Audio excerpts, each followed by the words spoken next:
আজকে এত রোদ দিয়েছে কি বলবো, কোনোদিন এত রোদ দেয় না। আমরাই মানে ফার্স্টবার নর্থ বেঙ্গলের একদম পুড়িয়ে বেড়ে দেওয়ার ধান্দা করছে। অনেক চড়াই বাকি রয়েছে, সবে তো শুরু, এতেই সবাই হাঁপিয়ে যাচ্ছে। বাট আমি কাঞ্চনজঙ্ঘা দেখেই ছাড়বো ভালো করে। আমি দেখেছি, তাও দেখবো আবার ভালো করে। স্টেশন থেকে এনজিবি থেকে দেখা গেছে, কিন্তু ওটা থেকে পৌঁছায়নি। Hey guys, welcome back to my channel. আজকে থেকে শুরু হচ্ছে আমার চ্যানেলে নর্থ বেঙ্গল সিরিজ। ফার্স্টে আমরা যাব সিটং, দাবাইপানি এবং দার্জিলিং। তো এই নর্থ বেঙ্গল সিরিজ দেখার জন্য আমার চ্যানেলের পাশে থাকো এবং লাইক, শেয়ার, সাবস্ক্রাইব করে দেবে। সাবস্ক্রাইব করার পর বেল আইকনটা অবশ্যই সবাই প্রেস করবে, নাহলে তোমাদের কাছে ইনস্ট্যান্ট নোটিফিকেশনটা পৌঁছবে না। সপরিবারে এখন আমরা এখান থেকে শিয়ালদা যাব এবং শিয়ালদা থেকে আমাদের দার্জিলিং মেল রয়েছে, যেটা এক্স্যাক্ট টাইম ছাড়ে হলো 10টা 15 এবং এনজিবিতে গিয়ে পৌঁছায় 7টা 50। তো একেবারে তোমাদের শিয়ালদা স্টেশনে গিয়ে দেখা করছি। আমরা শিয়ালদা স্টেশনে বেশি দেরি করে পৌঁছে গিয়েছিলাম, যার ফলে আমাদের প্ল্যাটফর্মে ট্রেন দিয়ে দিয়েছিল। ট্রেন থেকেও বড় কথা হলো যে আমাদের যে কোচটা ছিল না, একটু অনেকটা সামনের দিকে, তাই আমাদের অনেকটা যেতেও হয়েছিল লাগেজ নিয়ে। তো সেই অনুযায়ী আমি আর ভিডিও বানাতে পারিনি। আমাদের যখন সব লাগেজ ফাগেজ কমপ্লিট করে যখন আমরা ট্রেনে উঠলাম, তার 5 মিনিট পরই আমাদের ট্রেনটা ছেড়ে দিয়েছিল।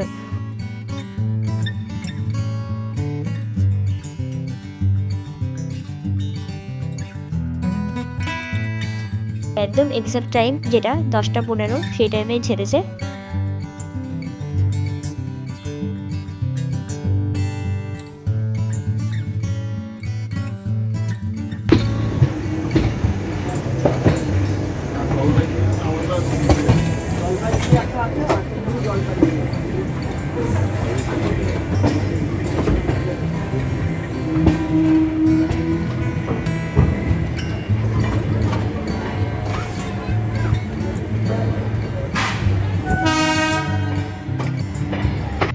তোমাদের আর ট্রেনের ভিতরটা দেখালাম না, তোমরা সবাই জানো দার্জিলিং মেলে ট্রেনের ভিতরটা কেরম হয়ে থাকে। এখন আমরা ফ্যামিলি মিলে বসে একটু গল্প গুজব করছিলাম।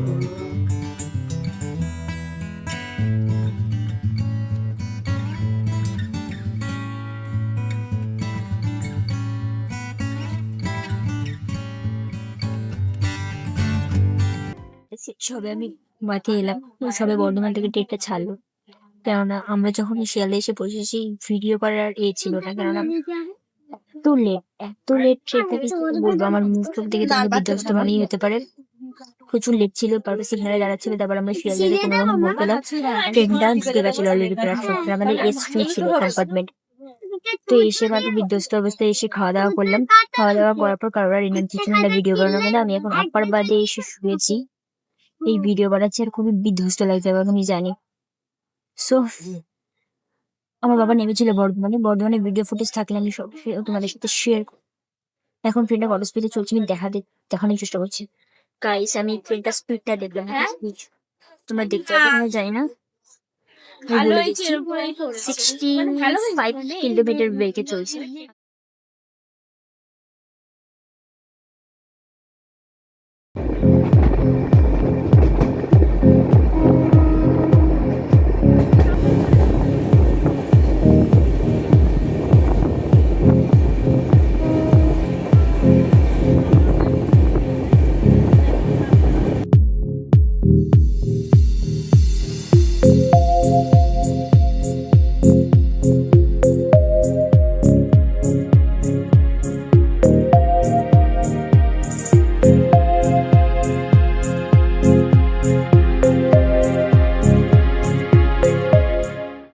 এই সবে আমরা এনজিপি স্টেশনে নামলাম।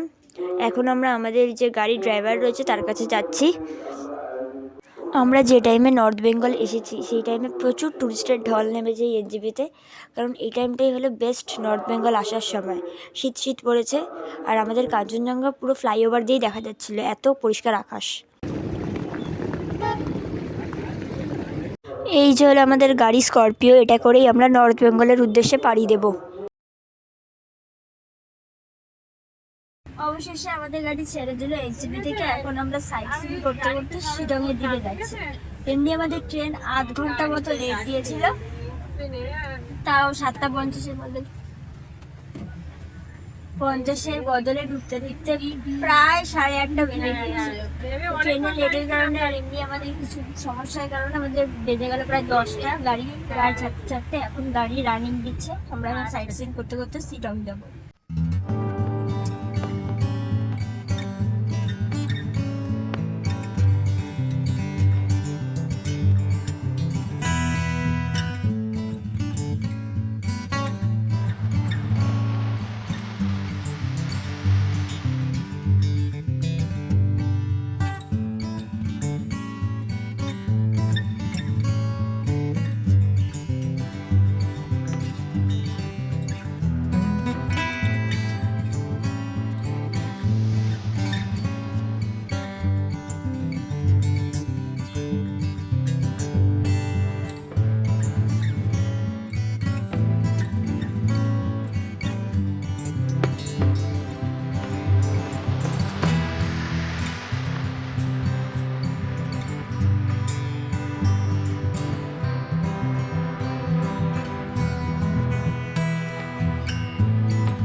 এখন আমরা চলে এসেছি একটা হাইওয়ের উপরে একটা ধাবাতে, যেখানে আমরা সকালের ব্রেকফাস্ট সারবো।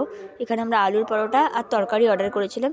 সত্যি কথা বলতে এই ধাবাটার খাওয়া দাওয়া অত্যন্ত ঘাটিয়া, এত বাজে খাওয়া দাওয়া আমি জন্মে খাইনি। সত্যি কথা বলতে আমরা যে হোটেলের খাবারটা খেলাম মানে অ্যাভারেজ, শুধু পেট ভরা খাবার ছিল, মানে মুখে একদমই স্বাদ আসেনি। মানে দই যেটা ছিল টক দই, অত্যাধিক টক। আলুর পরোটা না, সত্যি কথা বলতে খুবই ফালতু খাবার ছিল। কিন্তু কি করব, রাস্তার ধারে যা পেয়েছি, মানে হাইওয়ের মধ্যে যা ছিল তাই খেতে হয়েছে। সবসময় প্রেফার করবো যে যখনই তোমরা এই দার্জিলিং, শিলং বা দাবাইপাড়ির মতো বিভিন্ন জায়গাগুলো ঘুরতে আসবে, এনজিপি থেকেই তোমরা ব্রেকফাস্টটা সেরে নেওয়ার ব্যবস্থা করে নিও। কারণ তোমরা যদি এই রাস্তার ধারে বা হাইওয়ের পাশে কিছু খেতে চাও, তুমি খাবার ভালো পাবে না। সো এনজিপি থেকে করে, আর ওখানে প্রচুর অপশান আছে, এখানে ল্যাক্স অফ অপশানই নেই। তোমাকে একটা রেস্টুরেন্ট মানে ওখানেই খেতে হবে, ড্রাইভার যেখানে দাঁড় করাবে সেটার উপর ডিপেন্ড করে। খাওয়া দাওয়ার অনেক নিন্দা করার পর আমরা গাড়িতে উঠে বসে পড়েছি শিলংয়ের উদ্দেশ্যে যাত্রা করার জন্য। সত্যি কথা বলতে এই হাইওয়ে থেকে ওঠার পর থেকে প্রকৃতির সৌন্দর্যই আলাদা হয়ে গেছে, মানে বলে বোঝানো যাবে না।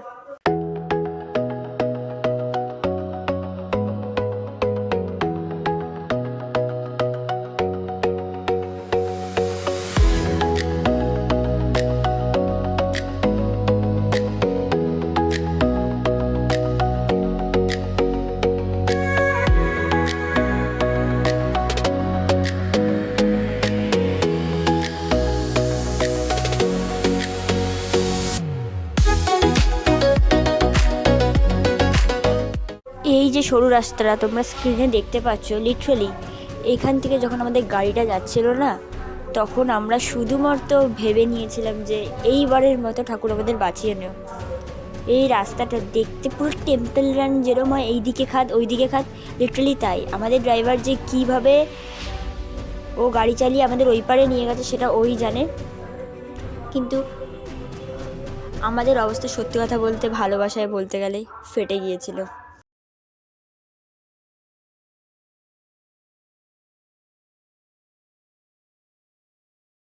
আমরা এখন চলে এসেছি, এই সবে শিলং ঢুকলাম। কেমন লাগছে? খারাপ হচ্ছে, শরীর খারাপ হচ্ছে, আপনার কেমন লাগছে? মোটামুটি লাগছে। আমি চশমা পড়েছি, আমি কিন্তু স্ক্রিনে কিছুই দেখতে পাচ্ছি না, সেটা আলাদা ব্যাপার। পড়ে গেলে সেটাও আলাদা ব্যাপার। এটা মানে শিলং ঢুকেছি। এখানে যে ভিউ পয়েন্টও রয়েছে, আর এখানে কিছু পাহাড়ও রয়েছে। তারা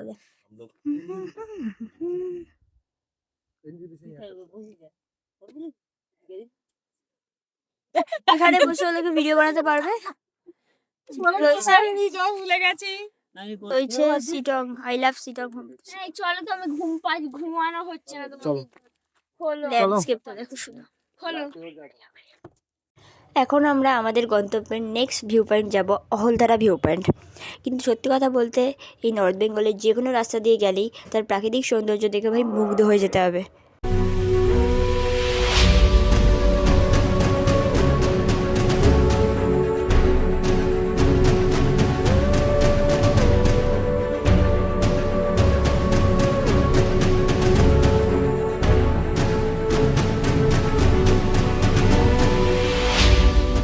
আমরা এখন চলে এসেছি হলো অহলদারা ভিউ পয়েন্ট, যেটা আমাদের ট্যুরের সেকেন্ড ভিউ পয়েন্ট শিটকের। চলো দেখা যাক।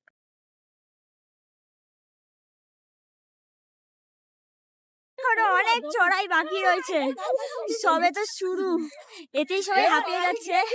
বাট আমি কাঞ্চনজঙ্ঘা দেখেই ছাড়বো ভালো করে। আমি দেখেছি, তাও দেখবো আবার ভালো করে। স্টেশন থেকে এনজিবি থেকে দেখা গেছে, কিন্তু ওটা থেকে পৌঁছাইনি। কত দূর উঠতে হবে, ওই সবাই দাঁড়িয়ে রয়েছে অত দূর। কাঞ্চনজঙ্ঘা দেখার জন্য এত স্যাক্রিফাইস। হাফ রোগা হয়ে গেছে, কমে গেছে।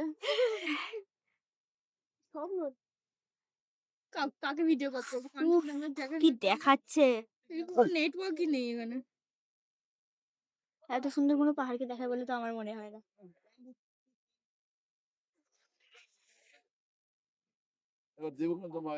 পুরো রেঞ্জটা দেখা যাচ্ছে। ওই যে কষ্টের ফল তৃপ্তি গেল। ও এবার মনে হচ্ছে টাকা পয়সা খরচা করে কেন নর্থ বেঙ্গল এসেছি। Ahaldara view point is 10 on 10। আজকে যেদিকে যাচ্ছি সেদিকে কাঞ্চনজঙ্ঘা দেখাচ্ছে। আমরা এখন অহলদারা ভিউ পয়েন্ট থেকে ব্যাক করে গাড়ি করেই সামনেই একটা ছোট মনেস্ট্রি রয়েছে, আর তার একটু উপরেই রয়েছে ওয়েলকাম টু শিটং, সেটাই দেখতে যাচ্ছি। এখন আমরা যাচ্ছি হলো এটা কি একটা ছোট মনেস্ট্রি। চলো ভেতরে গিয়ে দেখা যাক মনেস্ট্রির ভেতরে কি কি আছে। মনেস্ট্রিটা যে ছোট বলেছি, সত্যি এটা আদতেই একটা ছোটই মনেস্ট্রি, একদম ছোট একটা কুড়ে ঘরের মতো মনেস্ট্রিটা। বুঝতে পারছি যে মনেস্ট্রিটার ভিতরে আমরা ঢুকছি, এখন প্রচুর ঠান্ডা ভাই। বাহ বাহ, কি করেছে ভিতরে সবাই সাইলেন্স হয়ে আছে, তুই আর আমি শুধু কথা বলছি।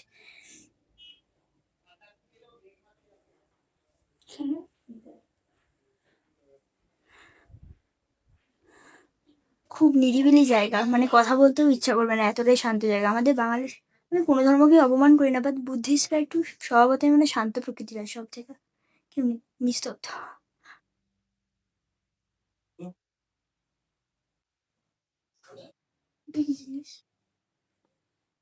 মনস্ট্রিটা দেখতে ছোট হলে কি হবে, খুবই সুন্দর। আমরা এখন আমাদের ছোটোখাটো যত সাইট সিন ছিল সেগুলো সব দেখে কমপ্লিট করে এখন আমরা আমাদের হোমস্টের দিকে পাড়ি দিচ্ছি।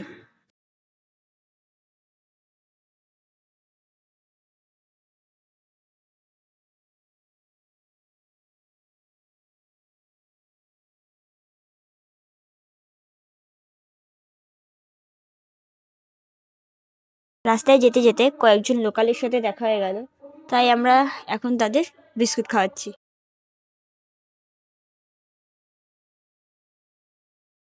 এই যে এটাই হলো আমাদের হোমস্টে। এই সামনের দিকে ঘরটা হলো আমাদের মামাদের ফ্যামিলিটা থাকবে, আর একটা পিছনের দিকে ঘর আছে, সেটা সৌন্দর্য আরও বেশি। চলো দেখাই। কিন্তু ওই পিছনের দিকে ঘরটা যাওয়ার জন্য এই যে সামনে একটা করিডোর করা রয়েছে, এই করিডোরটার সাথে যুক্ত, এই করিডোর দিয়ে আমাদের যেতে হবে। এই যে এটা হলো আমাদের রুমটা কিন্তু বেশ ভালো। উপরে কাচের উইন্ডো করা রয়েছে, চারিপাশে শুধু কাঠ, আর কার্টিসগুলো সরালেই তো পুরো সামনের প্রাকৃতিক সৌন্দর্য দেখা যাবে। দুটো বেড দেওয়া হয়েছে, এদিকে দুজন ওইদিকে দুজন, যেহেতু আমরা ফ্যামিলি হিসেবে গেছি তাই। ফ্যানও দেওয়া রয়েছে, কিন্তু ফ্যান আমাদের তো লাগবে না, যা ঠান্ডা দিয়েছে। এই যে এটাই হলো এই বাথরুমটা বেশ পরিষ্কার পরিচ্ছন্ন, গিজারও রয়েছে, কিন্তু লাইটটা একটু কম কম দেখালে মনে হতে পারে, কেন আমরা যখন এসেছি তখন কারেন্ট ছিল না। জানি না কী কারণে কারেন্ট ছিল না, বাট কারেন্ট ছিল না।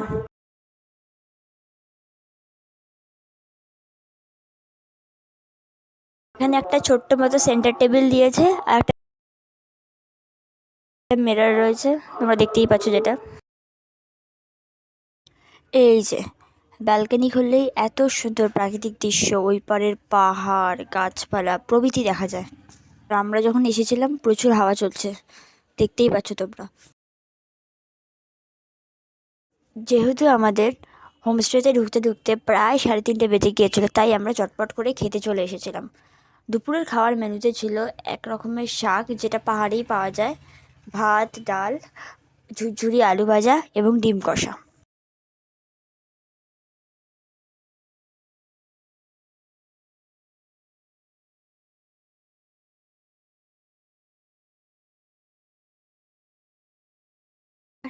ভিডিও বানানো হয়নি, এতটাই ঠান্ডা। এখন কটা বাজে ঘড়িও পড়িনি, ভুলে গেছি, দাঁড়া 1 সেকেন্ড দেখতে নিই। এখন 8টা বাজে। আমি এখন এই যে আমার শিলংয়ের যে হোমস্টে রয়েছে, এই হোমস্টের ব্যালকনিতে দাঁড়িয়ে রয়েছি। মারাত্মক 13 ডিগ্রি সেলসিয়াস, কিন্তু ফিল লাইক 6-5।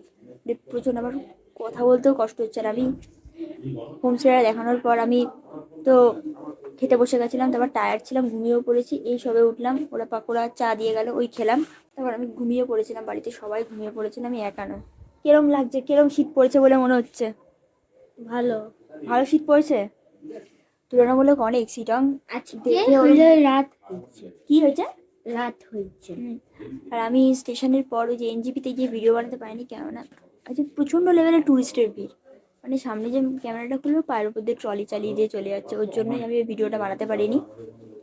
এখনও আমি ভুলেই গেছিলাম যে আমি ভিডিওটা বানাবো, কিন্তু কি বলবো, তোদের পাহাড়ে কিছু দেখা যায় না, ছোটো ছোটো দুটো লাইটের বিন্দু দেখা যাচ্ছে। এখন আমাদের ওরা ভেজ পকোড়া দিয়ে গেল আর চা দিয়ে গেল। আমি যদি পকোড়াটা খেয়ে চাটা খাইনি, চাটা একটু স্মোক গন্ধ আসছে, কিন্তু মারাত্মক খাওয়া দিচ্ছে। আমি রেজাল্টটা দেখা।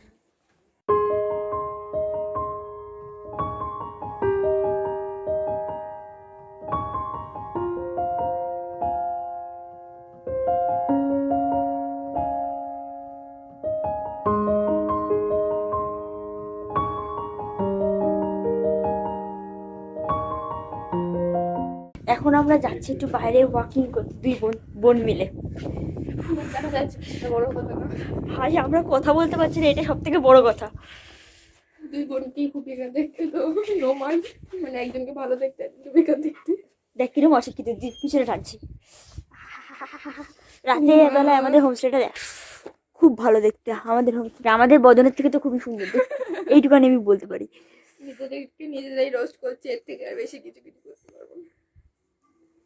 মোস্ট প্রবলি হ্যাঁ, এইটা রান্নাঘর, আমরা খেয়েছি, দেখাতে পারিনি, রাতের ডিনারের সময় দেখাবো। আর ওই সাইডে কমলালেবু গাছ হয়েছে, আমরা যাব। কমলালেবু গাছ হয়েছে, কালকে যাবো। আর এই কার্ডটা করে আমরা এসেছি, এই কার্ডটাতে আমি তো সকালবেলা ভিডিও বানাতে পারিনি, আর রাতে এত ঠান্ডার মধ্যে ভিডিও বানাতে হচ্ছে। পাগল আতালা যাকে বলে, মানে সকালে ঠান্ডা কম ছিল, তখন হইচই বেশি ছিল, তাই ভিডিও বানাতে পারিনি। রাতে নিস্তব্ধ। আর এখানে না আমাদের শহর কলকাতার মতো সারাদিন চিল্লাচ্ছে না, একে মারছে না, ওকে মারছে না। এখানে সত্যি কথা বলতে একটা জিনিস আমি এখানে আজকে ফার্স্টবার এসে বুঝতে পারলাম, যে পাহাড়ের মানুষের ব্যবহার সমতলের মানুষের থেকে খুবই ভালো। এখানকার কুকুরগুলোকে খুবই ফ্রেন্ডলি। আমাদের ওখানকার কুকুরগুলো যেগুলো কামড়াতে আসে, কেউ কামড়াতে আসে না, উল্টে বিস্কুট দিলে সামনে চলে এসে আদর করে।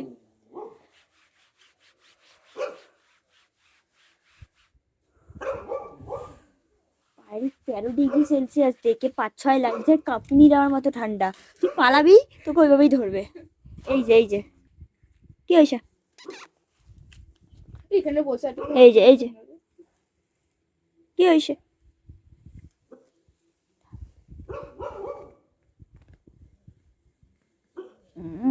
ভালো ভালো তো, ভালো তো। কে চেল্লাচ্ছে একটা? আমি তো দেখাতে পারলাম না তো ঠান্ডার জন্য। রাতে অবশ্যই ডিনার যেটা করবো সেটা আমি দেখানোর চেষ্টা করব। আমার মাইকে আমার গলার আওয়াজ আসছে কিনা আমি জানি না। কালকে আমরা দাওয়াই পানি যাব, তো আজকে রাতে ডিনার হয়ে আমি ভিডিওটা এখানেই শেষ করব। কালকে সকালে এই ভিডিওটারই আরেকটা পার্ট আসবে, তো এই ভিডিওটা দেখবে। আর এই ভিডিওটার ডেসক্রিপশনে আমি ওই ভিডিওটার লিঙ্ক দিয়ে রাখবো। তো একেবারে রাতে ডিনারের সময় দেখা হচ্ছে। ডিনার করতে সপরিবারে আমরা চলে এসেছি। রাতের ডিনারে ছিল ভাত, ডাল, আলু ফুলকপির তরকারি, মাংস, পাঁপড়। এখানে চাটনিটা দেওয়া হয় না, সকালেও যেটা দেয়নি।